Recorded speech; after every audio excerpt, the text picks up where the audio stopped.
parce que tu as fait de nous ton temple. Merci Jésus. Nous disons encore merci Jésus. Parce que nous pouvons nous réunir aujourd'hui, cette semaine, pour exalter ta grâce, ton eau, ta bienveillance, parce que tu es merveilleux, Seigneur. Je te prie de prendre le contrôle à cet instant de toutes choses. Prends le contrôle des vies ici, Seigneur. Prends le contrôle de ma bouche, prends le contrôle de ma parole, prends le contrôle de ce que tu vas inspirer à mon cœur. Prends le contrôle de mes gestes. Que tout soit grâce. Tout soit grâce.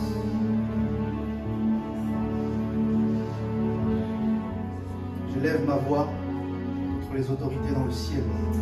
Je décrète et déclare par la puissance du Saint-Esprit que le ciel s'ouvre en cet instant, que la grâce de Dieu coule, que les écluses des cieux soient ouvertes pour laisser passer, laisser déverser la pluie abondante du ciel. Je menace tout esprit, toute autorité territoriale dans ce secteur. Je vous ordonne de partir maintenant dans le nom de Jésus-Christ. Je vous ordonne de libérer la place, parce que le Seigneur prend place à cet instant. L'ange de l'Éternel prend place à cet instant. Dieu prend le contrôle à cet instant. Merci Jésus.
La présence de Dieu est ici. Vous ressentir vraiment la présence de Dieu palpable, tangible. Si vous avez un frisson, si vous avez une chaleur, si il y a une paix, une joie, c'est la présence de Dieu. Pas besoin de chercher des fois bien loin, même si Dieu est surnaturel et qu'il peut nous surprendre. Des fois, juste sa paix. Juste la paix de Dieu. La paix dans notre cœur, c'est sa présence. Ça nous suffit. La présence de Dieu doit nous suffire. Je commence comme ça en vous disant ça. La présence de Dieu doit nous suffire. Jésus doit être notre tout. Il doit être le centre de nos intérêts, le centre de nos pensées, le centre de nos désirs. Il est celui qui a tout fait, qui a tout donné. Alors il mérite la gloire, il mérite l'adoration, il mérite l'amour. Prenons l'exemple de la guérison. Moi, j'aime pas, même si je le fais. Écoutez bien. Quand un homme de Dieu prie pour votre guérison, ou quand vous-même vous priez pour la guérison de quelqu'un, vous avez tendance, on a tous tendance à dire « reçois ta guérison ». Parce que nous sommes les personnes qui viennent activer, par notre foi et par l'onction, la guérison qui doit opérer. Mais la réalité, c'est qu'une guérison ne se reçoit pas. Elle se manifeste. Pourquoi ? Est-ce que Jésus a demandé votre autorisation il y a 2000 ans par ses meurtrissures pour vous guérir? il ne vous a pas demandé l'autorisation. Il l'a fait. C'est pour ça que la Bible dit que vous êtes guéris par ces meurtrissures. Donc ça a été fait il y a déjà plus de 2000 ans. Ce qui veut dire que quand vous donnez votre vie au Seigneur, votre esprit est parfait. Votre esprit est en bonne santé. La seule différence, c'est toujours cette dimension de amener la nature de mon esprit dans mon corps. N'oubliez jamais ça. Vous êtes des esprits. Vous êtes des esprits. Et le problème du chrétien, surtout en France, de ce que j'ai pu voir, c'est qu'il est beaucoup plus conscient qu'il est un corps plutôt qu'un esprit. Vous êtes esprit. L'âme, qu'est-ce que l'âme? L'âme, c'est le cœur de votre esprit. Et ça a été placé dans un corps. Alors quand il y a une maladie dans votre corps, il ne faut pas dire « je ne suis pas malade ». Pourquoi? Parce que c'est un fait. Mais je ne vais pas réclamer ma guérison. Je vais manifester ma guérison. Pourquoi? Parce que je ne suis pas un corps. C'est pour ça que la maladie est un mensonge. Elle reflète une réalité qui n'est pas votre réalité. Elle reflète un état corporel alors que vous êtes un esprit. C'est pour ça que je dis, moi, mon esprit, il a été guéri par les meurtrissures. Je suis guéri. Je suis guéri. Je marche dans ma guérison. C'est ma guérison. Je n'ai pas à la recevoir. Je l'ai déjà reçue, alors je n'ai plus qu'à la manifester. Amen. Amen. Et ça, c'est quelque chose d'important. C'est quelque chose d'extrêmement important à comprendre. Comment fonctionne le monde spirituel? Comment fonctionne le royaume de Dieu? Les personnes qui... Ça, c'est quasiment mon message de base. Quand je dis mon message de base, c'est ce que j'aime prêcher. J'aime ce que Dieu m'a mis à cœur. J'ai vraiment à cœur d'enseigner les gens à parler le langage de Dieu. Parce que beaucoup de personnes que j'ai pu rencontrer, même à travers les voyages missionnaires que j'ai pu faire, j'ai beaucoup remarqué que les personnes ne connaissent pas le langage de Dieu. Ils connaissent la parole, mais ne connaissent pas le langage de Dieu. Et Dieu parle d'une manière dans sa parole. Et nous devons analyser comment il parle afin de pouvoir faire quoi? De parler comme lui. Il est l'exemple. Il est l'exemple parfait. Ça sous-entend quoi? Ça sous-entend que nous devons reproduire à l'exactitude ce que Jésus-Christ a fait sur cette terre. Parce que la Bible mentionne dans Luc 6,40, tout disciple accompli n'est pas plus que le maître, mais est comme le maître. Mais tout disciple accompli, ça sous-entend que vous devez finir votre disciple-là. Parce que dès que vous donnez votre cœur à Dieu, vous rentrez dans une formation, dans une transformation. Vous rentrez dans un processus qui est le perfectionnement. Amen. Amen. Donc ça sous-entend que nous devons être comme Christ. Donc comme Christ, ça veut dire quoi? Ça veut dire que je dois avoir les mêmes actes, les mêmes paroles et les mêmes pensées que Jésus. Et c'est possible. Parce que s'il l'a fait, ça veut dire qu'il a prouvé que je pouvais le faire.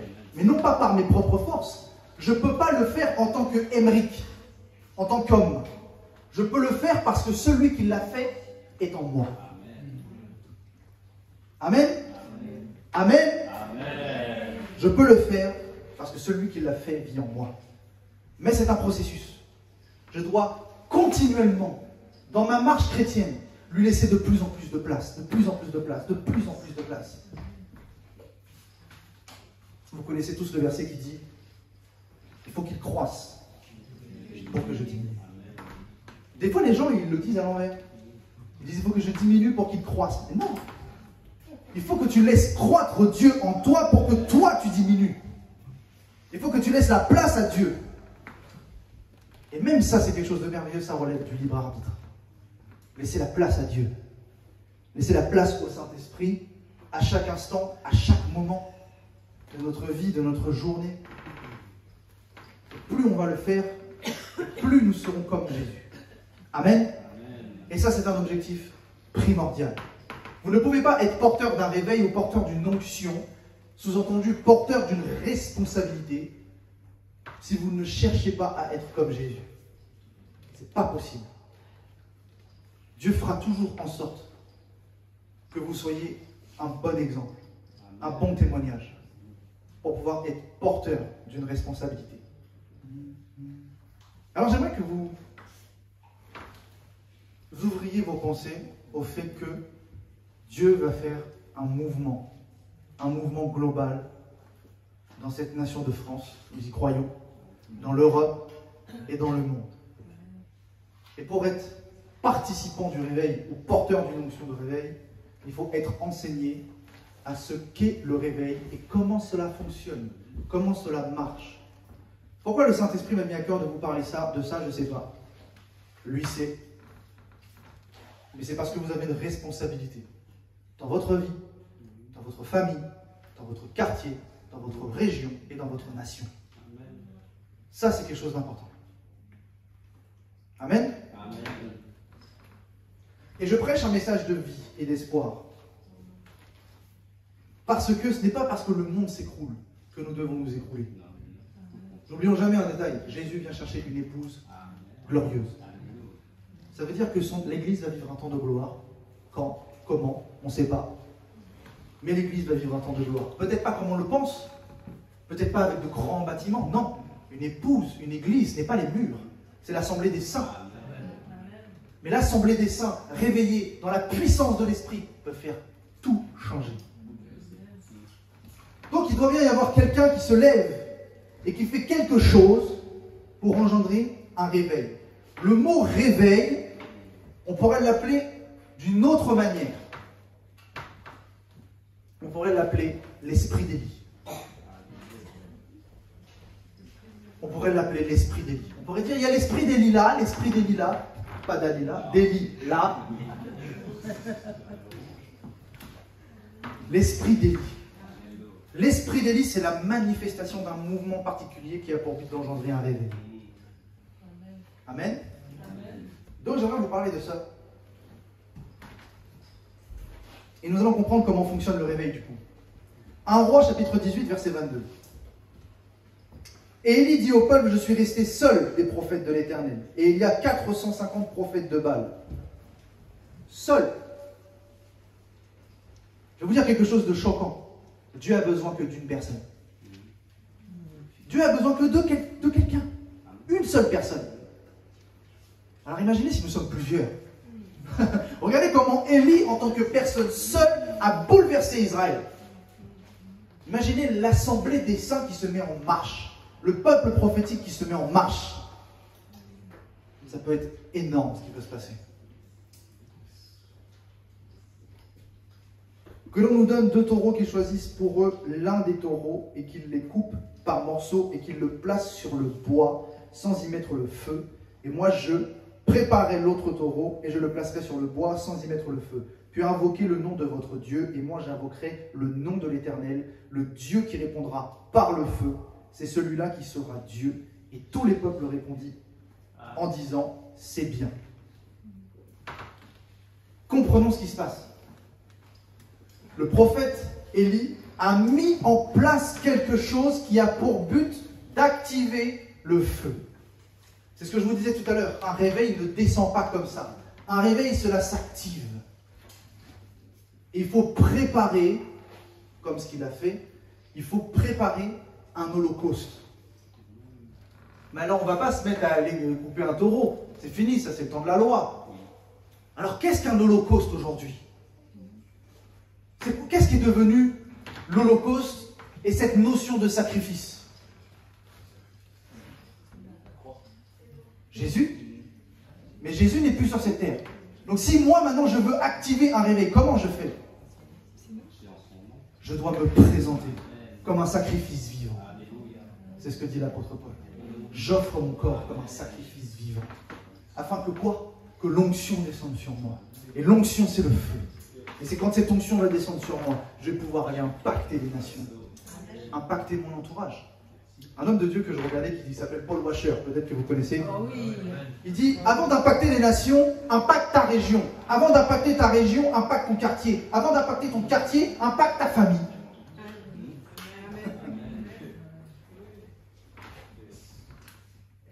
Ma famille est en chemin pour se convertir. Amen. Et je décrète et déclare que toute personne ici présente qui a un membre de sa famille qui n'est pas encore au Seigneur soit utilisé puissamment par toi, Seigneur, pour pouvoir amener cette personne dans la bergerie. Donc, j'offre mon corps comme un sacrifice vivant. Nous sommes l'Holocauste. Nous devons nous abandonner entre les mains de Dieu. Abandonner nos quoi? Nos désirs, nos passions, nos envies pour servir Dieu et les intérêts du royaume. Et quand je me dispose et que je m'abandonne, que je laisse ma vie, parce que Jésus dit, celui qui tient sa vie la perdra. Donc je laisse ma vie pour me présenter à Dieu et me disposer et me rendre serviteur. L'onction descend. L'onction descend. Et se présenter à Dieu, ce n'est pas que faire des prières quotidiennes, ce n'est pas que être dans un jeûne de temps en temps. Non, ça, ce sont des œuvres. Ok, ce sont des œuvres qu'un chrétien doit produire. Nous devons prier, jeûner, lire la parole. Mais le sacrifice vivant, ce n'est pas juste ça. C'est premièrement une disposition de cœur. C'est le cœur qui s'offre à Dieu. Le cœur aimant, le cœur de l'enfant qui désire être éduqué, transformé et utilisé par Dieu. Amen. Donc il faut quelqu'un qui fasse un holocauste. Mais analysez, en face de lui, il y avait les prophètes de Baal. Ça sous-entend qu'il y avait un défi.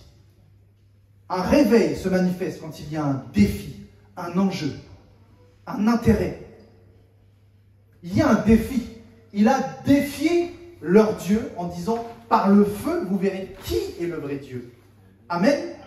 Donc nous, dans notre nation, nous comprenons que pour avoir un réveil, nous devons être conscients qu'il y a un défi à relever.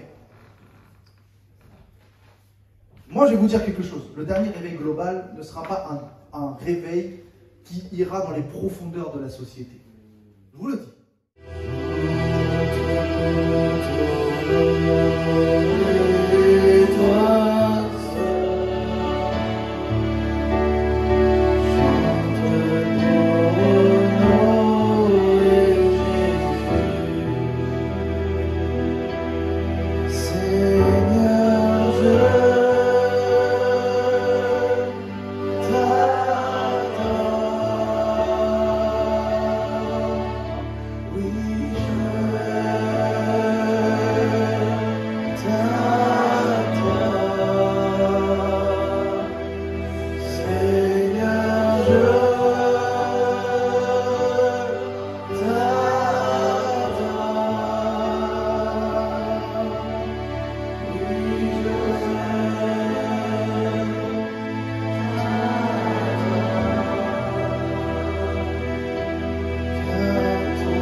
Notre seul désir.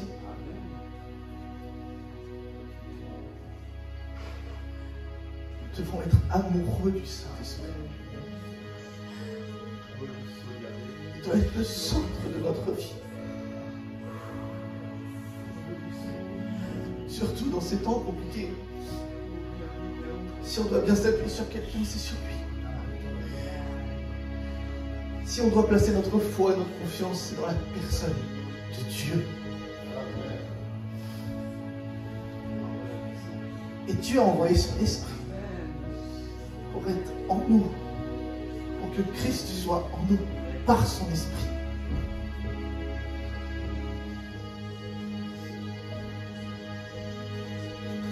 À chaque instant, à chaque moment, nous devons nous focaliser sur la personne du Saint-Esprit et nous dire qu'il n'y a que lui qui compte. Il n'y a que le Saint-Esprit qui compte. Il n'y a que le Saint-Esprit qui fait les choses. Il n'y a que le Saint-Esprit qui peut vous aider, qui peut vous combler. J'aimerais vous dire qu'il n'y a pas de mal à adorer le Saint-Esprit. C'est Dieu en esprit. C'est Dieu en esprit qui est là. Et il n'y a que lui qui fait. Nous devons être amoureux de Jésus.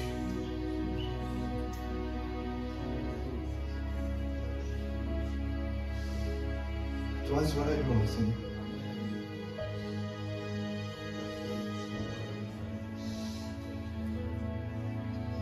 Toi, soit la gloire. Ma vie, pour nos vies. Parce que si nous sommes encore là, c'est parce que tu l'as permis. Tu nous l'as permis. Tu nous as autorisé, tu nous as donné la force d'être encore ici. Et tu nous as même donné le courage de venir ici. Jésus-Christ. C'est ma prière que chaque personne ici présente, en partant de ce séminaire, ne soit plus jamais la même personne. C'est ma prière, Seigneur. Non seulement que tu leur fais être délivrés de leur fardeau, mais qu'ils partent aussi équipés de ta puissance et de ton, pour enfin faire ce réveil dans cette nation.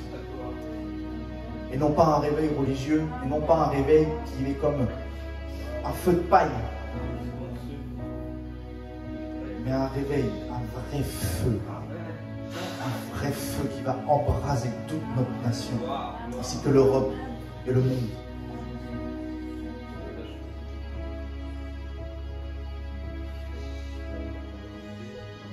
Jésus, tu es ici. Tes anges sont ici.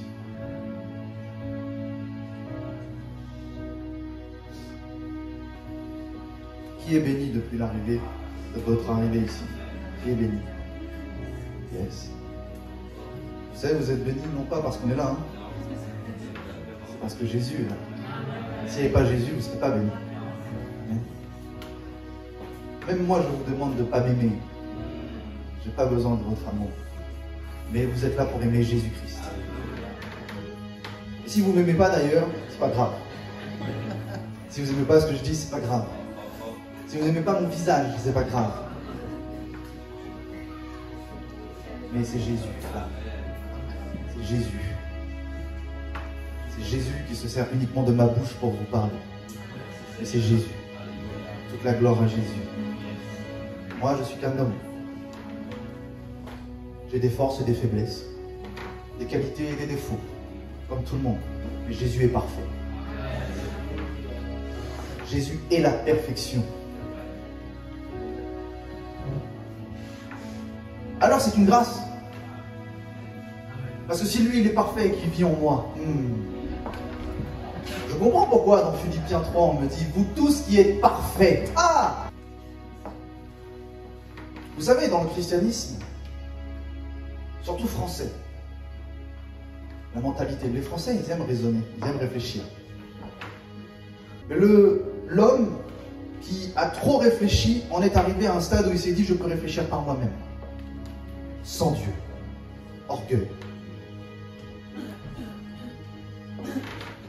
Je n'ai pas honte de dire la vérité qui est que le Français est très orgueilleux. Et vous savez, quand je me préparais pour une carrière militaire, Dieu a dû transformer tout mon mode de raisonnement. Tout. Parce que moi, c'était, il faut que je sois le premier. Pourquoi? Parce que si tu es bien placé, tu sors mieux, tu peux choisir ton corps d'armée. Donc c'était, il faut être le premier, le meilleur, le best of the best. Et avec le Jésus, il te dit, hé, qu'est-ce que dit la parole? Donc c'est quelque chose de remarquable parce qu'il fallait tout inverser. Ne plus voir mon intérêt, mais voir l'intérêt des autres. Me mettre en dessous des autres. Être toujours en sorte, non pas de m'apitoyer, non pas d'être écrasé. Parce que le Français qui ne se sanctifie pas a aussi cette tendance à écraser les autres. Peut-être que vous l'avez vu dans vos églises locales. Des hommes, femmes qui écrasent les autres. Par peur que vous alliez plus loin qu'eux. Et c'est diabolique. Les personnes qui font ça n'ont pas eu leur délivrance. On ne construit pas notre royaume. On participe aux intérêts du royaume de Dieu. Alors, en soi, je n'ai pas d'intérêt personnel. Parce que mon seul désir, c'est de voir le royaume de Dieu exploser de gloire. Je ne servirai pas mes intérêts personnels. Je servirai les intérêts du royaume. Et du coup, ça pousse à ce qu'il y ait une réforme des mentalités. Une réforme des consciences. Parce que c'est ce que j'ai vu, c'est ce que j'ai remarqué. J'ai vu que les gens, les personnes en globalité, connaissent la parole de Dieu dans un sens, mais ne voient jamais que la parole de Dieu les amène à penser autrement. Nous ne sommes pas comme McDonald's qui dit « venez comme vous êtes ». Moi, je vais vous dire quelque chose. Dieu vous a créé comme il vous a créé. Ça, c'est une vérité. Il a créé votre personne. Donc, vous avez une personnalité. Et on ne doit pas brader votre personnalité. On ne doit pas faire taire vos émotions. On ne doit pas faire taire vos sentiments. Parce que Dieu vous a créé avec. Vous ne pourriez pas les avoir si lui ne l'avait pas. Dieu a des sentiments. Dieu a des émotions. Ce n'est pas juste une forme vide, une énergie spirituelle. Non, c'est une personne. Si c'est une personne, il a un nom, des sentiments, des émotions, des ressentis. Et c'est pour ça que nous sommes ce que nous sommes. Les hommes créés avec l'image de Dieu. Waouh! Et Dieu dit lui-même qu'il vous a fait naître de nouveau, que vous êtes une nouvelle créature. Ça sous-entend que ce que vous êtes, ce que vous étiez avant, Dieu n'en veut pas. Ah ouais. Il ne veut pas que vous bradiez votre personnalité, mais il ne veut plus que vous ayez les raisonnements d'avant, les manières de penser d'avant, les manières de voir les choses d'avant. Il veut que vous soyez transformés par cette nouvelle perception de ce que Jésus est. Donc ce qui veut dire, c'est que nous devons mettre de côté beaucoup de choses. Mais des fois, notre éducation, des fois notre parcours de vie, des fois nos épreuves et nos expériences nous ont amenés à penser d'une certaine manière qui aujourd'hui s'éloigne de la parole de Dieu. Et c'est réel. Moi, je dis tout le temps, Dieu est aussi un éducateur. Il est celui qui nous éduque, celui qui nous apprend les valeurs et les principes du royaume. C'est pour ça qu'il est un père. Tout comme vos parents sont censés vous apporter des valeurs et des principes de la vie. Et si vous êtes ce que vous êtes aujourd'hui, peu importe votre passé, peu importe votre éducation, vous êtes ce que vous êtes parce que vous avez reçu des valeurs et des principes. Et ils sont propres à vous. Dieu nous donne le libre arbitre, c'est une évidence. Mais il vous dira aussi d'être comme lui, d'être comme Christ. Donc sous-entendu, ayez les mêmes pensées, les mêmes paroles et les mêmes actes que moi. Je dis, arrêtez de lire la Bible. Et les gens disent, ah, il raconte lui. Mais parce que la Bible, c'est un livre. Moi, je vous dis, devenez la parole de Dieu. Et c'est quelque chose de réel. Parce que les théologiens lisent un livre et ils apprennent les versets par cœur et les mots en grec et en hébreu et en chinois et ils nous font tout un tralala de théorie. Mais Dieu ne veut pas ça. Dieu, il veut que vous soyez la parole vivante. Que vous manifestiez Christ dans votre vie. Et devenir la parole, c'est devenir comme Christ. Christ, Jésus est la parole. Au commencement était la parole et la parole était avec Dieu. Et elle était Dieu. Elle est venue parmi les hommes. Ah, on comprend que c'est Jésus. En elle était la lumière qui éclairait tout homme. Donc j'ai la capacité de devenir la parole, parce que la parole vit en moi. Mais il faut que je laisse cette parole s'exprimer. Et pour qu'elle s'exprime, elle fonctionne avec des principes et des valeurs. Les valeurs du royaume. Donc il faut que j'apprenne les valeurs et les principes du royaume de Dieu pour pouvoir être comme lui. Et beaucoup de gens inversent le processus. Et après, ça engendre que... Prenons l'exemple. Les personnes prient d'une certaine manière et ne voient pas leur exaucement. Et ils disent, Dieu ne veut pas m'exaucer. C'est faux. Dans Jacques 4, vous verrez qu'il dit, si vous demandez mal, vous ne pouvez pas recevoir. Donc, il y a une manière de demander. Ah, Seigneur, apprends-moi à demander correctement. Imaginez quelque chose. Le monde a été créé par la parole. Tout ce que vous voyez a été créé par la parole.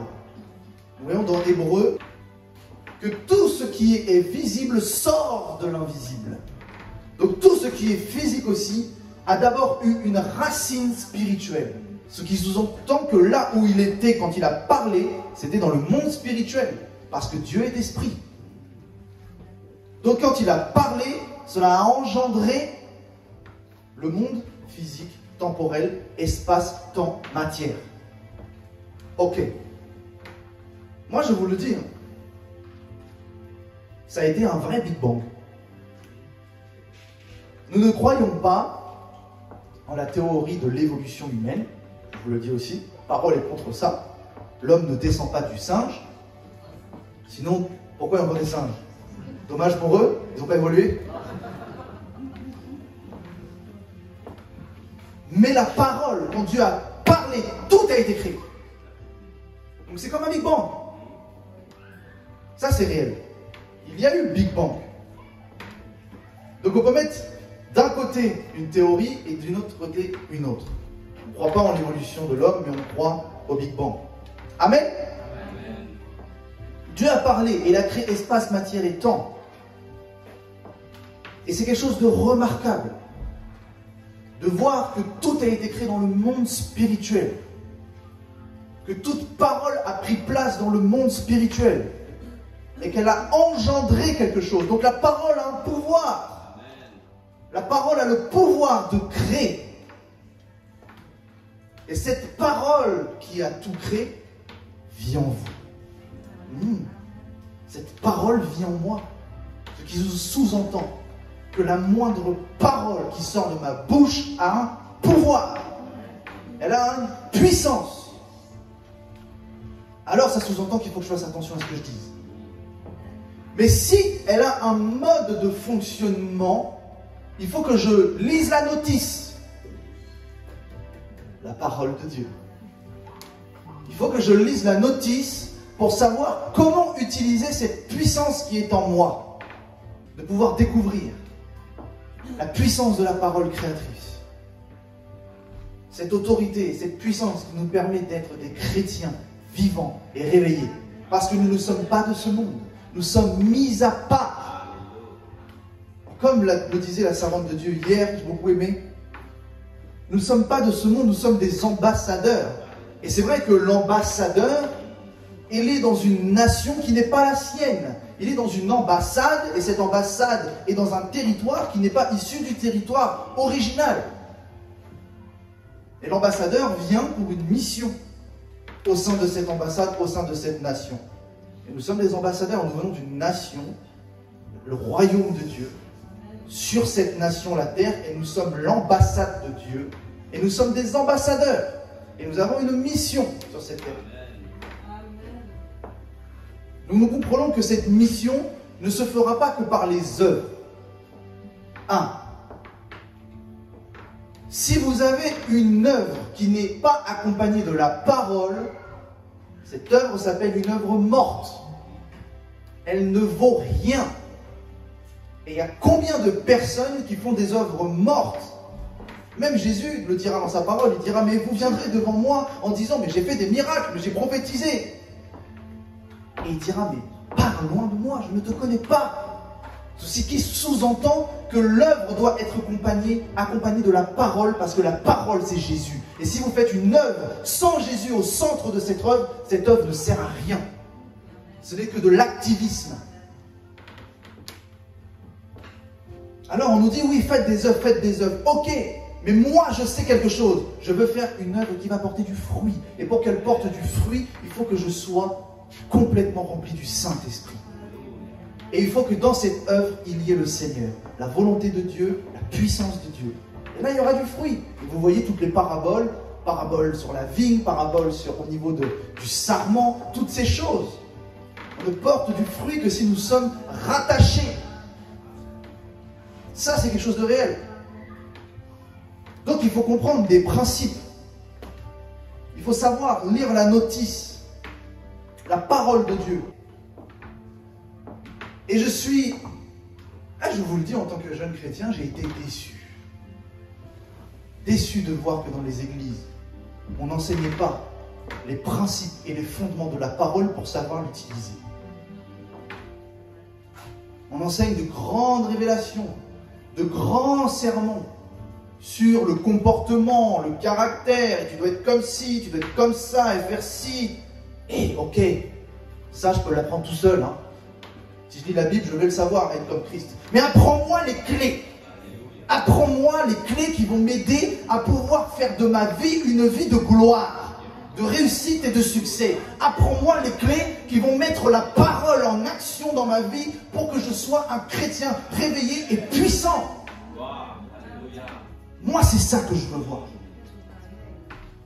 Et c'est ce que j'aimerais vous donner. Je n'ai pas toutes les clés, mais j'en ai quelques-unes et c'est pour vous.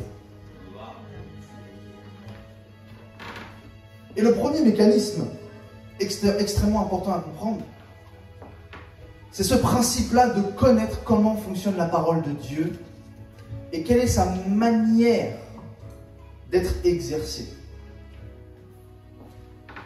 Et le fondamental, c'est la nature. Je ne parle pas de la nature, je parle de votre nature. Vous, enfants de Dieu, vous avez une nature. Vous êtes une nouvelle créature, donc vous avez une nature qui a changé. Il y a quelque chose qui a changé. Qu'est-ce qui a changé? Ça, il faut déjà le comprendre. Quelle est ma nature? Et le premier principe fondamental, c'est savoir que Dieu nous appelle saints. Waouh! Dieu nous appelle saints, irrépréhensibles. Dieu nous appelle parfaits. Alléluia.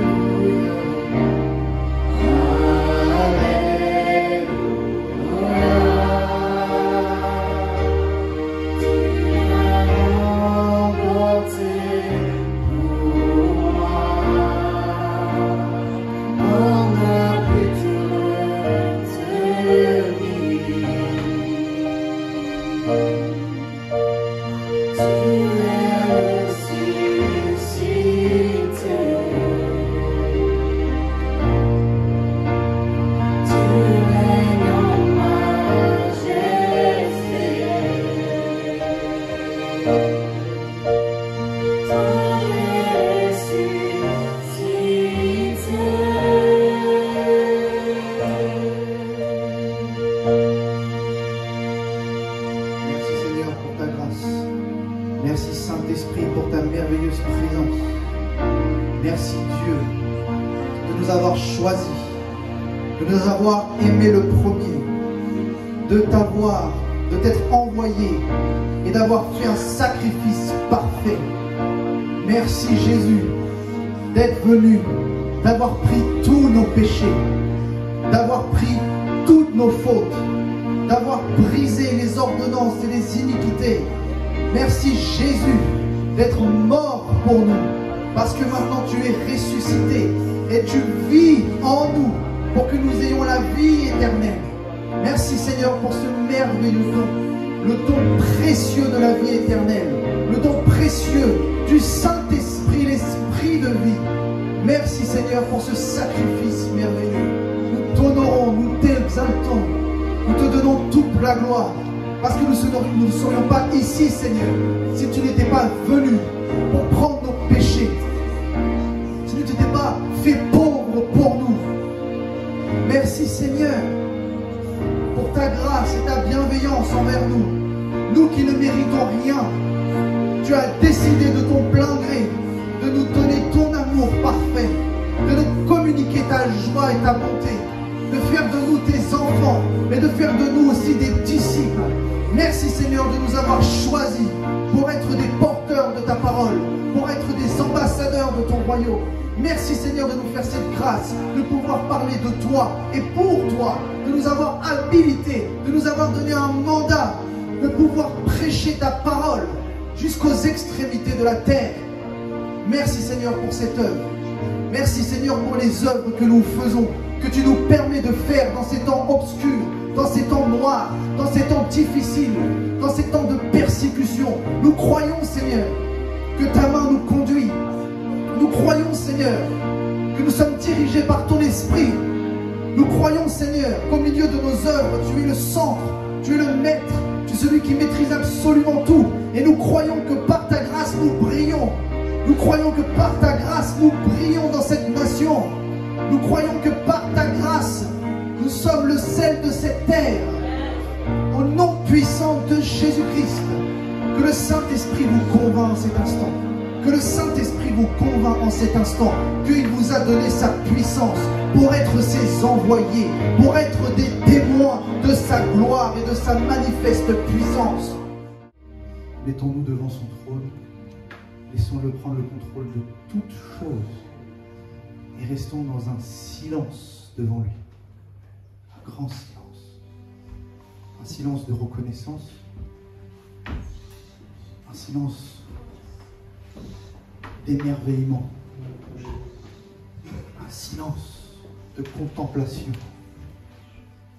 Restons dans le silence devant la majesté de Jésus-Christ, la majesté du trône de Dieu. Restons dans le silence devant lui.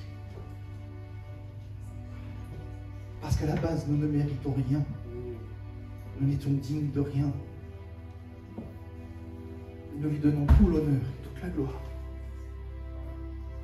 Et d'un cœur sincère, aimant, désirant être posé sur sa poitrine et vivre au battement du cœur de Jésus-Christ.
De Dieu, de l'adorer, de sentir qu'il est présent.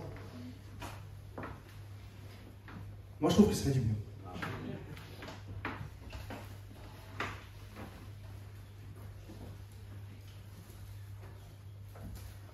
Alors, je vais vous apporter un message particulier. Une révélation que Dieu m'a donnée. Vous savez, les gens ont tendance à penser principalement les personnes religieuses. Quand je parle de ceux qui sont religieux, je parle de ceux qui ne visualisent pas la manifestation de l'Esprit Saint.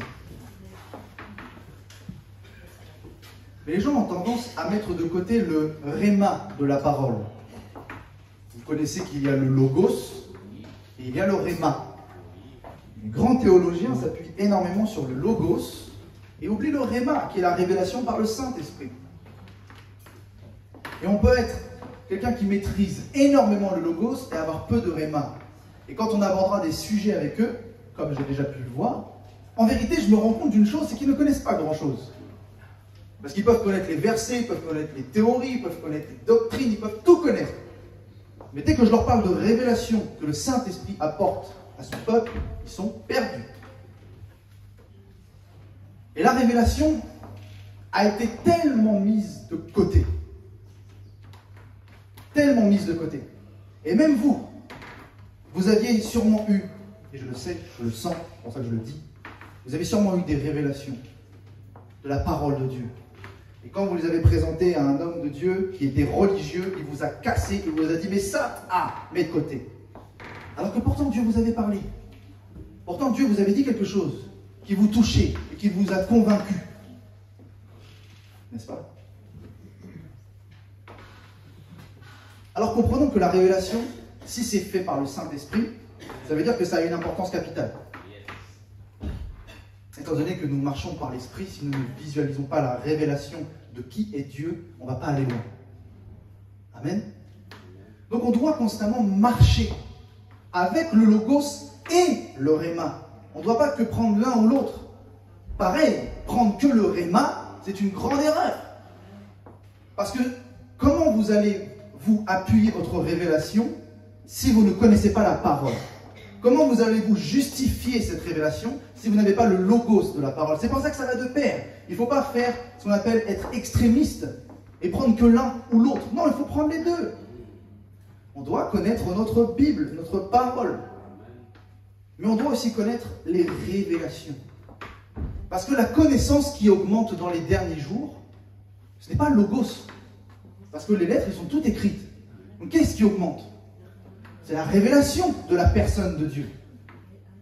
C'est la révélation des mystères du royaume de Dieu. Ça, c'est quelque chose de réel. Et si on veut aller plus loin avec le Seigneur, il faut rentrer dans les révélations. Plusieurs fois, nous voyons l'apôtre Paul dire « Ceci est un mystère, ceci est un mystère ». Mais si vous lisez bien, vous vous rendez compte qu'il le révèle. Mais il le révèle non pas avec logos pour qu'on le comprenne avec notre intelligence. Il le révèle avec la révélation de l'Esprit. Nous voyons Jésus qui parlait en parabole. Il ne donnait pas les révélations à tout le monde.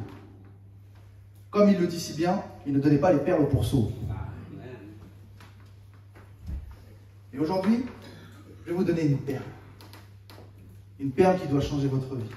Une perle qui doit vous bénir, qui doit apporter une édification dans votre vie, une révélation, et quelque chose qui va vous permettre de vous approcher plus encore du cœur de Dieu. Moi, je crois que je fonctionne selon l'esprit d'Élie. Non? Moi, je le dis, je sais ce que j'ai reçu. Mais je sais aussi ce que je n'ai pas reçu. Et je crois que si vous êtes là, c'est que Dieu aussi veut vous animer de cet esprit. Parce que comme je l'ai mentionné, vous l'avez vu lundi, nous comprenons maintenant ce qu'est l'esprit d'Élie. L'esprit d'Élie, c'est le nom que l'on donne à un mouvement de l'esprit spécifique. C'est un mouvement de réveil. Il a pour but de réveiller le peuple, réveiller les cœurs. Amen. Donc moi j'aime que Dieu touche le cœur des gens à travers le message que je donne. Il y a certains messages que je peux donner qui vont toucher l'intellect, toucher les connaissances, toucher des cas pratiques, mais j'aime bien prêcher quelque chose qui touche le cœur. Et je vais vous apporter juste une perle qui va vous aider à comprendre comment fonctionne le cœur de Dieu et du coup comment le toucher. Comme je vous le disais cet après-midi, ce qui compte n'est pas la grande prière, ce qui compte n'est pas l'éloquence, ce qui compte n'est pas les mots employés. Ce qui compte, c'est quand on touche le cœur de Dieu. Et des fois, quand on touche le cœur de Dieu, sachez qu'on n'a pas parlé. Une disposition de notre cœur engendre qu'on touche le cœur de Dieu.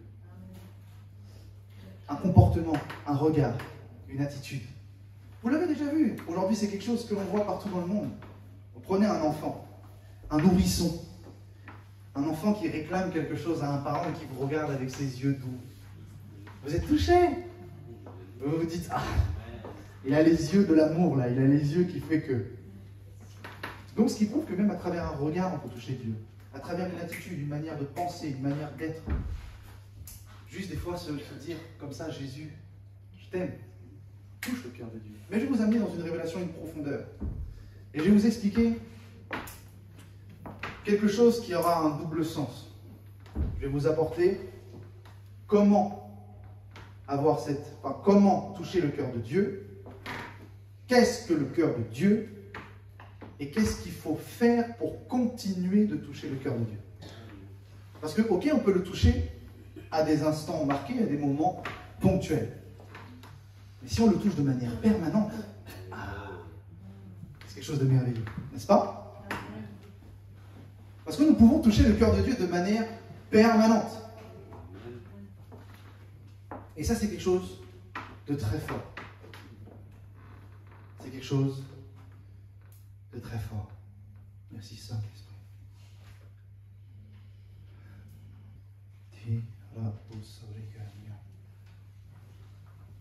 Je vais vous parler de quelque chose que j'ai déjà mentionné, parce que je trouve que ce témoignage est incroyable. Matthieu, chapitre 26, verset 13. Ceux qui ont la parole de Dieu, vous pouvez le prendre. 26, 13. 26, 13, évangile de Matthieu. Regardez ce qui va se passer. Aïe! Ça doit être encourageant pour vous. Encourageant. Je vous le dis en vérité, partout où cette bonne nouvelle sera prêchée dans le monde entier, on racontera aussi en mémoire de cette femme ce qu'elle a fait. Oh! Partout où cette bonne nouvelle sera prêchée, dans le monde entier, on racontera aussi en mémoire de cette femme ce qu'elle a fait. Waouh! Vous vous rendez compte que le Seigneur dit qu'au témoignage de l'Évangile, il y a un témoignage qui est lié, et c'est le témoignage d'une femme. Waouh! Ça veut dire que cette femme, elle a dû faire quelque chose, mais d'incroyable! Ça devait être une Catherine Kuhlman, forcément. Ça devait être une pionnière de l'Évangile, incroyable! Eh ben non. Cette femme s'appelait Marie de Béthanie. Elle n'a jamais prêché. Elle n'a jamais tenu de classe, de cours d'enseignement.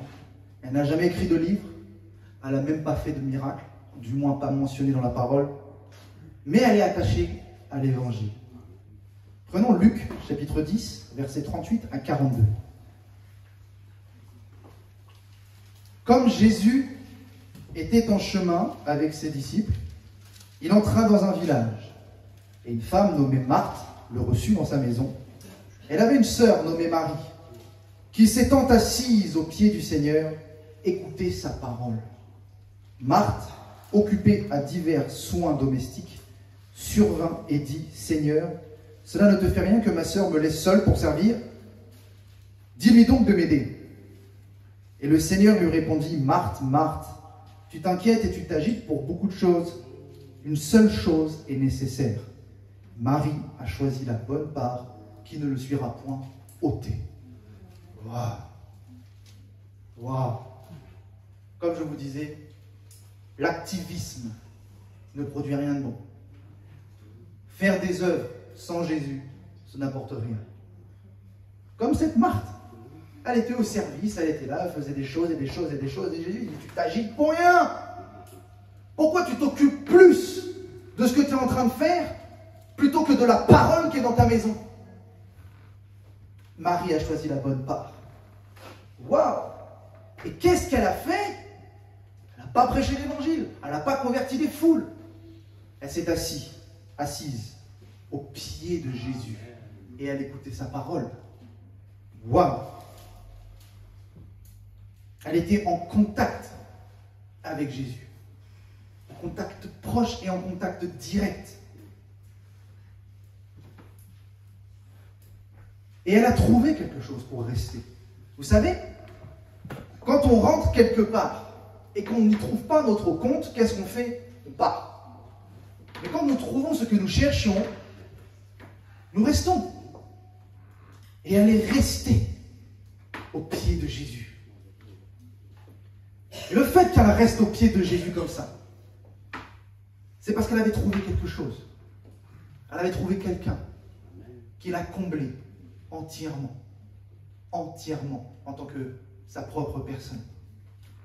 Elle était comblée par Jésus. Marie regarde Jésus. L'autre, Marthe, ne le regarde pas. Marie écoute sa parole. Marthe ne l'écoute pas. Marie est près de lui. Marthe est loin de lui. Marie est dans la paix. L'autre est dans l'agitation. Parce que le Seigneur dit, tu t'agites pour beaucoup de choses. Marthe était trop active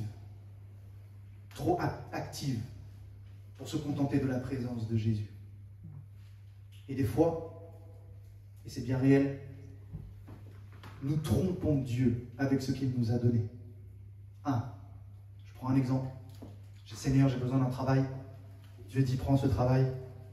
Et vous rentrez dans un activisme au sein de votre travail, que vous êtes focalisé sur votre travail, vous vous agitez pour votre travail, vous ne pensez qu'à votre travail. Quand vous priez Dieu, c'est pour votre travail. Et Jésus dit, tu es en train de t'agiter.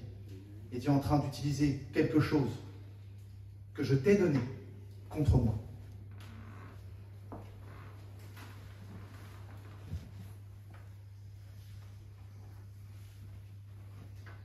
Marthe préférait s'occuper du service pour le Seigneur. Parce que c'est ça qu'il ne faut pas oublier. Elle était en train de servir dans la maison pour le Seigneur. Elle préférait s'occuper de son service plutôt que de se préoccuper de lui. Qui il était, ce qu'il faisait, pourquoi il était là. Et c'est ce que beaucoup de personnes font. Seigneur, regarde, je fais pour toi, regarde, ça c'est bien, ça c'est... Et Jésus dit, mais tu es occupé par ton œuvre plutôt que tu es occupé par moi.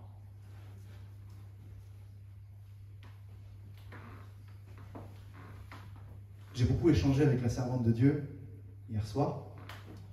Et elle m'a dit une phrase qui restera là. Je sais, elle restera là, cette phrase. Elle m'a dit qu'à un moment, on pouvait se rendre compte que l'on servait notre ministère plutôt que servir le Seigneur. Et ça, c'est quelque chose qu'il faut bannir de nos pensées. Et même vous, dans votre vie, tout service que vous faites pour le Seigneur ne doit pas être qu'un service pour le Seigneur. Jésus doit être la seule et unique source de joie, de paix, d'amour. Jésus doit être le centre de nos intérêts. Jésus doit être le centre de nos pensées. Et c'est parce qu'on se focalise sur lui que l'on peut œuvrer. Et ce n'est pas en faisant des œuvres que l'on s'approche de Dieu. C'est faux. Il y a plein de ministères, peut-être que vous avez vu, qui étaient grands, faisaient des grandes œuvres. Et ils sont tombés. Pourquoi? Attends, comment tu peux tomber alors que regarde ce que tu fais pour Jésus? Mais parce que cette personne-là était focalisée sur son ministère et non sur la personne de Jésus. Et même les plus grands peuvent tomber. Alors que si on fait l'inverse, si on se focalise sur Jésus, et parce qu'on se focalise sur Jésus, il nous permet d'œuvrer, ces œuvres seront des fruits éternels et des récompenses incroyables. Et nous verrons d'ailleurs plus de résultats. Ça, c'est quelque chose de réel.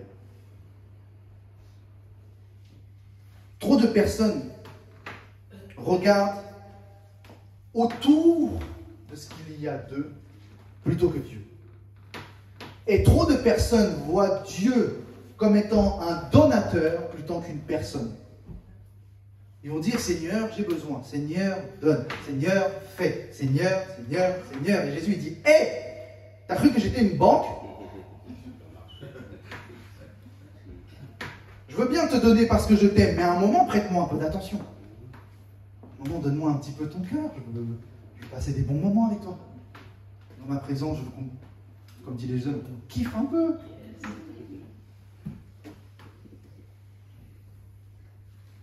Un homme de Dieu que je suis aux États-Unis qui s'appelle Michael Koulianos a dit quelque chose qui m'a beaucoup touché. Il a dit, si tu veux continuer d'aimer Dieu, continue de le regarder. Si tu veux continuer de l'aimer, continue de le regarder. Parce que c'est dès le moment que tu te défocalises de Jésus que tu te focalises forcément sur autre chose. Parce que nos yeux sont comme ça. Nos yeux sont faits pour se focaliser sur quelque chose. À chaque fois que je regarde un tel ou un tel, les yeux se focalisent. Alors focalisons-nous sur Dieu, parce que dès qu'on se défocalise de lui, on regarde forcément autre chose. Et ce autre chose, c'est quoi? Ça, c'est la grande question. Ça peut être des problèmes dans votre vie. Ça peut être une situation, une circonstance, un problème, une autre personne. À chaque instant, à chaque moment, nous devons avoir les yeux rivés sur l'agneau, comme le disait l'apôtre Jean. Look at the lamb, regardez à l'agneau. Ce qui veut dire que si on ne le regarde plus et qu'on se défocalise, ce n'est pas qu'on ne l'aime plus, non. Mais vous le verrez, il y aura une dégradation. Vous l'avez peut-être déjà vécu. Vous avez peut-être même entendu cette grande phrase qui me fait frissonner. Tu es rétrograde.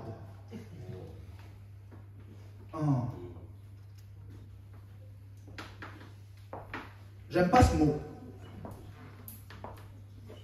Parce que c'est comme si on mettait une étiquette à la vie de la personne. C'est comme si on mettait une étiquette, tu as échoué. C'est faux. C'est juste que mon état s'est dégradé parce que effectivement j'ai arrêté de regarder à l'agneau. Effectivement, quand on commence à se défocaliser de Jésus, qui est la paix, et qu'on regarde au monde, on va avoir peur. C'est une évidence. Si on commence à regarder la télé et les informations plutôt que la parole de Dieu, on va flipper. C'est une évidence. Il faut constamment se forcer. Oui, il faut se forcer parce que ça nécessite une discipline de regarder constamment à Jésus. Parce que c'est comme si je regarde à Jésus, mais c'est pas parce que je regarde à Jésus que j'ai pas ce qu'on appelle ma vision périphérique. Je regarde à Dieu, mais je vous vois. Et il peut y avoir des petits signaux. Attention, qu'on t'envoie un problème. Attention, ta soeur fait un problème. Vous voyez? Il y a des signaux. Mais on ne doit pas regarder comme ça. On doit rester focus.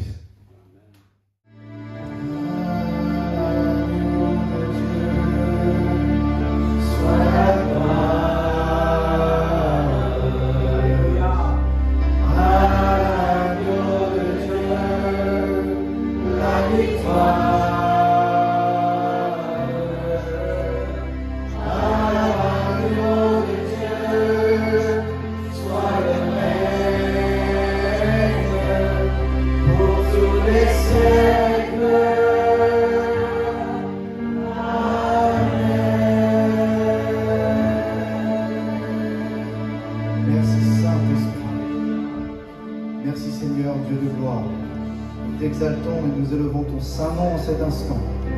Nous te glorifions et nous te disons merci Jésus.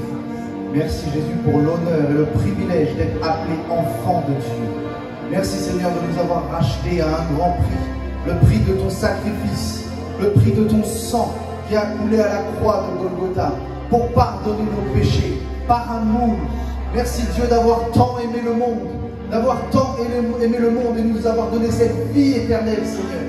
Merci pour cette vie éternelle parce que nous espérons en toi, Seigneur. Nous nous prosternons devant ta face. Nous exaltons ton nom. Nous te louons à chaque instant de notre vie. Merci Père. Merci Père de nous avoir bénis de toutes sortes de bénédictions. Merci Jésus-Christ. Merci Jésus-Christ de nous avoir envoyé le Consolateur, le Saint-Esprit, ce don gratuit que tu nous as donné par amour afin d'être en communion avec toi, Seigneur. Afin d'être en communion avec toi, Seigneur. Je te prie à cet instant de prendre le contrôle de cet après-midi, de prendre le contrôle de mes mots, de prendre le contrôle de ce message et de prendre le contrôle des destinées de toutes les personnes ici présentes. Merci Seigneur Jésus. Merci Seigneur Jésus. Merci, Seigneur Jésus.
C'était fort hier soir.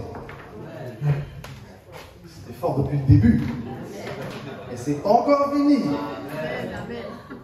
Il n'y a pas d'heure pour être béni aussi. Hein. On peut être béni à tout moment de notre journée. Je voudrais encore vous apporter un message de la parole de Dieu. Un message, comme je le dis souvent, qui a pour but de choquer les mentalités. Parce que nous avons tous été éduqués par des parents biologiques, d'une manière ou d'une autre, et nous avons tous aussi été éduqués par des conducteurs spirituels au sein de nos églises, et éduqués par Dieu aussi lui-même.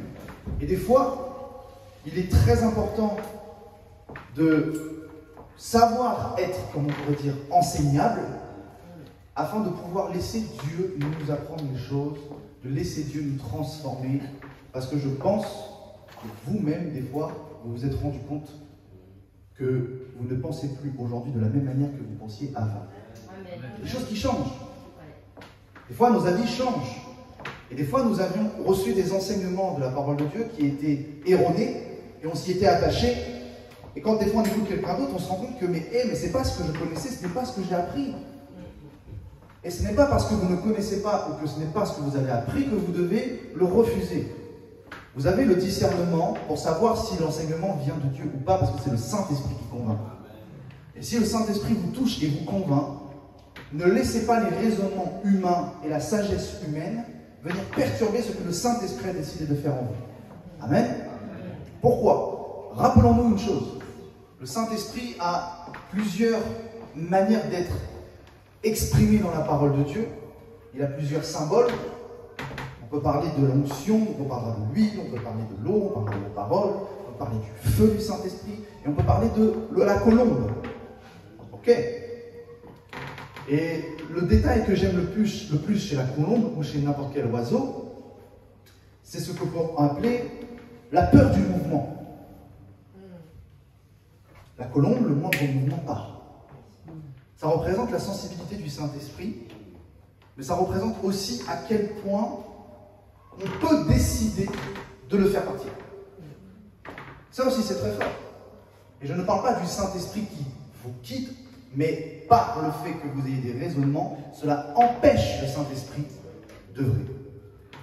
Et c'est pour ça que nous devons être constamment enseignables. Il n'y a pas d'âge pour continuer à apprendre. D'ailleurs, nous continuerons à apprendre même dans l'éternité. Dieu nous révélera toujours de plus en plus de choses de lui. Il y a quelque chose de réel. Dieu est infiniment grand. Et on n'a pas fini de découvrir Dieu. La connaissance est comme un vaste océan. Et nous ne sommes qu'une pierre au fond de cet océan. Nous pouvons être immergés dans la connaissance, mais nous n'avons pas forcément accès à toute la connaissance. C'est pour ça que nous grandissons en connaissance. Et je crois, et je suis convaincu, qu'il n'y a aucun homme sur cette terre qui peut dire « j'ai atteint 100% de la connaissance ». C'est pas possible. que même la Bible dit que la connaissance grandit encore. Ok. Mais pour que nous puissions être enseignés, il faut se mettre dans l'attitude de la personne qui est enseignable. Et ça, c'est une disposition de cœur. Parce que si nous sommes dans un orgueil, on dira toujours, moi je sais tout, moi ça je sais, moi ça je sais, et je n'ai pas besoin de plus. Le Saint-Esprit vous dira, mais même si tu sais tout cela, tu n'as pas encore fini d'apprendre. Et d'ailleurs, même des fois, je vais transformer ce que tu savais déjà, parce que ce que tu savais était erroné. Ok? Donc laissons-nous, disposons-nous à être encore enseignés, à chaque instant, à chaque moment. Donc moi j'aimerais vous parler d'un message encore qui va changer beaucoup de choses. Je suis convaincu que ce que je vais dire, beaucoup d'entre vous le savent. Je suis convaincu. Mais chaque orateur a son charisme, chaque prédicateur a son onction, et l'onction fait plus ou moins de choses en fonction sur qui elle repose. C'est un fait. Amen. Donc on va rentrer dans une profondeur de la parole qui va vous être donnée comme une clé pratique, une clé qui n'est pas juste une clé spirituelle, et on l'a dans les mains et on dit, bah j'en fais quoi cette clé? Le pasteur m'a donné une bonne clé, mais je ne sais pas l'utiliser. Ou j'ai même une clé qui ne correspond pas à la porte de mon problème. J'ai cette clé-là et je ne peux rien en faire. Alors il est temps, comme pour moi, comme pour vous, d'être des porteurs de clés. Et comme je dis souvent, chaque cadenas a son verrou. Il faut que vous soyez équipés d'un trousseau de clés extrêmement puissant, afin de non seulement savoir déverrouiller les portes qui sont fermées dans vos vies, mais de pouvoir aussi déverrouiller les portes de ceux qui sont bloqués.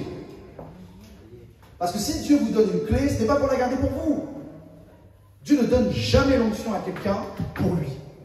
D'ailleurs, est-ce que je voulais que je vous dise un mystère? Je suis dans un ministère prophétique. Alors, beaucoup de personnes me disent, ah mais ça doit être bien d'être un prophète, tu dois tout savoir. Non. Moi, je peux savoir des choses sur la destinée des gens. Et tout ce qui me concerne, j'aurais besoin d'un prophète pour moi. Hein? J'aurais besoin d'un autre serviteur, si moi je veux recevoir une prophétie. Oui, Dieu peut me parler, Dieu peut me montrer des choses. Mais l'onction prophétique qui est sur moi n'est pas pour moi, elle est pour les autres. Donc si j'ai besoin de recevoir quelque chose, il faut que j'aille auprès de quelqu'un d'autre. Eh ouais. Beaucoup de personnes sont allées voir mon épouse en lui disant, mais toi, ça doit être bien d'être à côté de lui qui doit te dire tout. Non. Non. Elle vient même me voir en disant, t'as pas quelque chose pour moi parce que... Ah, j'ai beaucoup pour les autres, mais pour moi et ma famille, il faut que moi j'aie prié si je veux savoir quelque chose. L'onction est pour les autres. Donc si Dieu vous donne des clés, c'est pas que pour vous. Comme le disait la servante de Dieu, et ça m'a beaucoup touché, il ne faut pas être égoïste. Amen. Il ne faut pas être égoïste. Nous avons un évangile de duplication. Il n'y a rien de nouveau sous le soleil. Il n'y a pas de nouvelles paroles. Il n'y a que la parole de Dieu. Et aujourd'hui, ce que j'enseigne a déjà été prêché des maintes et des maintes fois depuis les 2000 ans qui ont existé ces derniers temps. Aujourd'hui, je n'invente rien. Je prêche la parole de Dieu. Mais la parole de Dieu est vivante. Ce qui fait que vous l'avez déjà tous remarqué. Nous pouvions entendre un message à une époque. Et quand on le réécoute à un temps différent, on se dit « Ah, il y a quelque chose de différent à cet instant. » Au début, ce message-là ne répondait pas à ma solution, ne répondait pas à mon problème, pardon. Mais aujourd'hui, dans ce problème, ce message-là répond à mon problème. Nous l'avons déjà tous vu, et vous avez même déjà vécu une expérience qui est remarquable. C'est pour ça que j'aime tellement lire la parole de Dieu. J'ai beau avoir lu un chapitre 20 fois, et la 21e, je comprendrai encore quelque chose de puissant et de différent. C'est pour ça que la parole de Dieu est vivante. Et c'est pour ça que la parole de Dieu n'est pas un livre à lire, on l'a lu une fois, c'était une belle histoire, merci pour les facteurs historiques, et je mets ça dans le placard. Non, la parole de Dieu, c'est la parole de vie. C'est celle qui nous fait vivre, c'est celle qui nous guide, c'est celle qui nous transforme, c'est celle qui nous change. Parce que c'est la parole de Dieu, ce n'est pas juste un livre. Alors je prie en cet instant que vous ayez soif et faim de la parole de Dieu. Amen. Amen. Ok, j'aimerais vous parler de quelque chose qui est très fort. Donc, comme je dis, vous l'avez déjà entendu, j'aimerais parler de loi spirituelle. Parce que nous fonctionnons, comme je vous l'ai dit hier avec un père qui nous éduque. Et quand il nous éduque, il nous apporte ce qu'on appelle des principes et des valeurs. Les fondamentaux de la vie. Le comportement, l'attitude et le témoignage que nous devons être en tant qu'enfants de Dieu. Donc il y a des principes à connaître. Ces principes sont les principes du royaume. Parce que le royaume fonctionne selon des lois. Tout comme la terre fonctionne selon des lois, ce n'est quelque chose qui n'est que calqué sur le royaume de Dieu. Vous verrez même qu'il y a un gouvernement terrien, mais il y a aussi un gouvernement céleste. Vous verrez qu'il y a des lois physiques, comme le code de la route, ou la loi tout court, la loi civile. Mais vous verrez aussi que dans le monde spirituel, il y a des lois, il y a des principes et des modes de fonctionnement. Et nous devons découvrir ces modes de fonctionnement pour pouvoir utiliser ces lois. Regardez la loi d'aujourd'hui, comment elle est maligne, si je peux le dire. Elle est maligne, parce que pourquoi? Ils te diront, c'est vraiment un texte de loi, ils vous diront, imaginez que vous faites une infraction dont vous n'étiez pas conscient que c'en était une.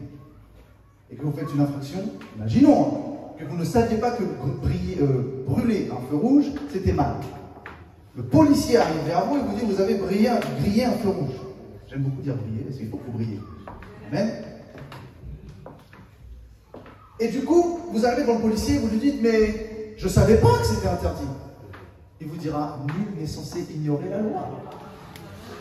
Dommage. Loupé. Donc on comprend ces choses. On comprend ces choses qui sont très importantes. Nous ne sommes pas censés ignorer déjà la loi de ce monde, mais encore moins la loi spirituelle. Pourquoi? Parce que si on ne connaît pas la loi, on ne sait pas faire fonctionner le royaume. Nous sommes que des êtres qui naviguent à tout vent, et nous sommes là emportés, et on dit, ok, c'est là, je ne sais pas. Non, il est temps d'être sûr de ce que Dieu nous demande de faire. J'aimerais vous parler de quelque chose qui est très fort. Pourquoi je vous ai dit que vous êtes un peuple prophétique? Vous êtes un peuple prophétique, pourquoi? Parce que vous avez le Saint-Esprit en vous, l'Esprit qui reposait sur les prophètes de l'Ancien Testament. Joël 2,28. Mon esprit reposera sur toute chair, sur mes servantes et mes serviteurs. Vos fils et vos filles prophétiseront. Donc nous sommes un peuple prophétique. Même Moïse disait, et si je veux que mon peuple soit composé de prophètes? Donc je vous ai expliqué cette explication qui fait que vous êtes tous prophètes des nations sans être prophètes au ministère. Parce que vous êtes tous porteurs d'un message d'une nation différente de celle-ci. Amen. Vous êtes des ambassadeurs, des représentants de Dieu sur cette terre, et vous avez un message à donner. Le message de Jésus-Christ, l'évangile. Et ça, c'est votre responsabilité, et ce n'est pas réservé qu'au ministère, c'est le rôle de tout disciple de Jésus. Amen. Amen. Amen. On est d'accord. Donc vous êtes un peuple prophétique. Et vous entendez la voix de Dieu. Mes brebis entendent ma voix. Dieu parle tantôt d'une manière, certes, mais vous êtes un peuple prophétique. Et ça, vous devez absolument en avoir conscience. Mais un peuple prophétique, c'est un peuple, on pourrait dire, qui est autonome. Un peuple prophétique, quelqu'un qui est prophétique n'est pas quelqu'un qui dépend d'un homme de Dieu.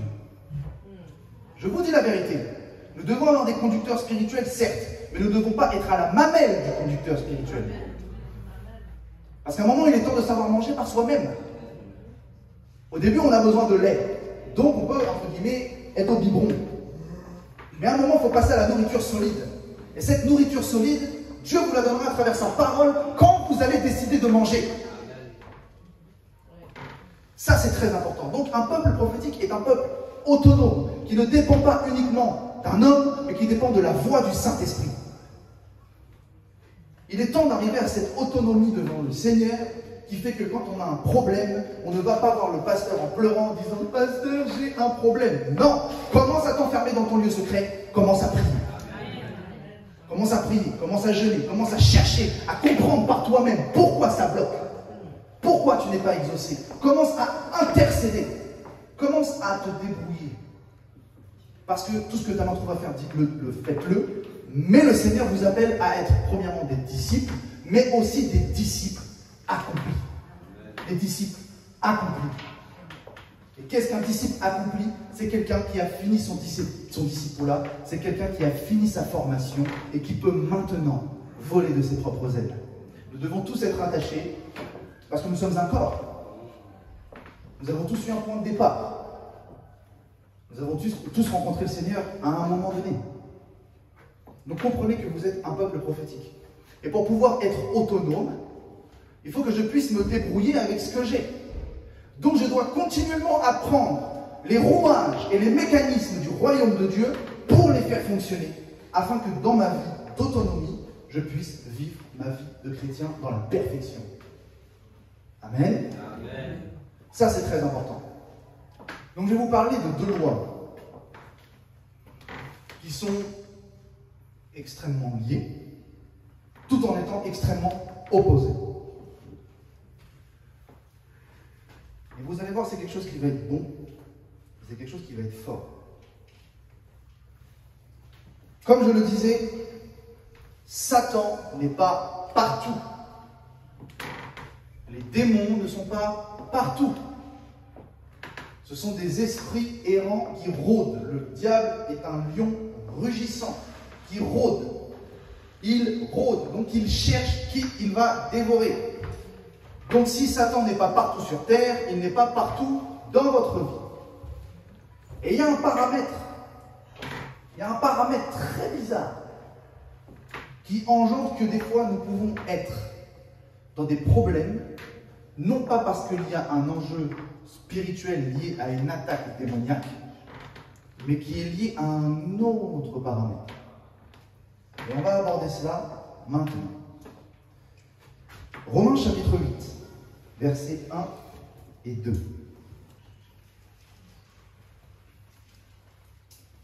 Il n'y a donc maintenant aucune condamnation pour ceux qui sont en Jésus-Christ. En effet, la loi de l'esprit de vie en Jésus-Christ m'a affranchi de la loi du péché et de la mort. Ah, deux lois. La loi de l'esprit de vie et la loi du péché et de la mort. Donc il y a des lois qui sont liées à ça. Ce qui sous-entend une loi, sous-entend un mode de fonctionnement. L'esprit de vie fonctionne selon un mode de fonctionnement. Et la loi du péché et de la mort fonctionne selon un principe de fonctionnement. Le péché, ce n'est pas juste quelque chose qui est mentionné comme ça. Non, le péché arrive avec une cause et engendre une conséquence. Donc il fonctionne en faisant quelque chose. Ça, nous l'avons tous compris. Et le péché est homonyme dans la parole. Vous l'avez vu, j'ai parlé beaucoup de fois des homonymes. Un mot qui s'écrit pareil, qui se prononce pareil, mais qui n'a pas le même sens. Le mot péché n'a pas le même sens quand il est mentionné. Et nous allons le voir dans la parole de Dieu. Continuons. Verset 3. Car chose impossible à la loi, parce que la chair la rendait sans force, Dieu a condamné le péché dans la chair, en envoyant à cause du péché son propre Fils dans une chair semblable à celle du péché. Et cela afin que la justice de la loi fût accomplie en nous, qui marchions non selon la chair, mais selon l'esprit. Ceux qui vivent en effet, ceux en effet qui vivent selon la chair s'affectionnent aux choses de la chair, tandis que ceux qui vivent selon l'esprit s'affectionnent aux choses de l'esprit. L'affection de la chair, c'est la mort, tandis que l'affection de l'esprit, c'est la vie et la paix. Waouh! Arrêtons-nous là 2 secondes. Vous avez déjà tous entendu ces versets-là. C'est quelque chose de très fort. Il est question de 2 natures différentes. Donc nous comprenons que la loi du péché engendre une nature, tandis que la loi de l'esprit de vie engendre une autre nature. J'aimerais vous dire quelque chose de très fort. La chair, ce n'est pas que le corps. Le mot chair est homonyme, encore. La chair peut parler d'une nature charnelle, la chair peut parler du corps humain, et la chair peut parler même d'un corps animal dans la Bible. Ça, tout de suite, il faut le savoir. Et la chair n'est pas pareille que le corps. Pourquoi? Parce que le corps peut être tout autant un instrument de gloire qu'un instrument charnel. Donc, il faut différencier ces choses. Parce que le corps est aussi, vous êtes aussi dans votre corps, le temple du Saint-Esprit. Donc le corps est bien différent du mot chair. Bien différent du mot chair. Reprenons le verset 3. Mais cette fois-ci, je ne vais pas le prendre en version Louis II, je vais le prendre en version amplifiée de la parole. Car ce que la loi ne pouvait pas faire, c'est-à-dire vaincre le péché et ôter sa peine et sa puissance. Ok. Étant affaibli par la chair, et là le mot chair veut dire la nature de l'homme sans le Saint-Esprit. Ah, on ne parle pas d'un corps, on parle d'une nature. La nature de la chair, c'est la nature pécheresse. Waouh! Déjà, ça doit vous éclairer. Vous le savez sûrement, mais ça doit vous éclairer sur le fait de dire que votre corps n'est pas forcément charnel. Hein? Ça, c'est quelque chose de réel. Parce que la chair, c'est une nature. Tout comme avoir l'esprit, c'est une nature. Pourquoi? Revenons à ce qui avait été dit aussi juste un peu après. Dieu a condamné le péché dans la chair en envoyant à cause du péché son propre Fils dans une chair semblable à celle du péché, et cela afin que la justice de la loi fût accomplie en nous, qui marchons non selon la chair, mais selon l'esprit. Ah, donc aujourd'hui je marche dans une nature différente de celle d'avant. Mon corps a basculé dans une nouvelle nature. J'ai reçu quelque chose qui a changé ma nature. L'affection de la chair, c'est la mort. Ah, il n'y a pas un verset qui dit que le salaire du péché, c'est la mort. Donc là, on comprend que le mot chair est attribué non pas à un péché que l'on peut commettre, mais lié à une nature que nous avions. Parce que cette nature pécheresse est condamnable. Cette nature pécheresse est ce qui engendre le fait que nous soyons pécheurs devant Dieu et qu'il y a une condamnation. Donc quand on parle de quelqu'un qui vit selon la chair, c'est quand on parle de quelqu'un qui vit sans Dieu. On parle de quelqu'un qui vit dans le monde. Alors que quand on parle de quelqu'un qui vit selon l'esprit, la Bible mentionnera que vous vivez selon l'esprit si du moins l'esprit de Dieu habite en vous. À partir de cet instant, quand le Saint-Esprit vient vivre en vous, vous changez de nature. Vous devenez des personnes qui vivent selon l'esprit. Et là, j'aimerais vous amener à quelque chose. Si l'Esprit de Dieu habite en vous, il demeure éternellement. Si l'Esprit habite en vous, vous êtes scellés du Saint-Esprit. Si le Saint-Esprit demeure en vous de manière éternelle, une fois qu'il est scellé, ça sous-entend quoi? Ça sous-entend qu'il ne peut pas partir. S'il ne peut pas partir, vous ne pouvez pas perdre votre salut. Ah, mais alors quand je pêche, qu'est-ce qui se passe? Eh bien, c'est là qu'on rentre dans quelque chose de fort. Il faut différencier le fait d'être de nature pécheresse sans Dieu que de commettre des actes charnels. Ah oui, ça c'est la réalité.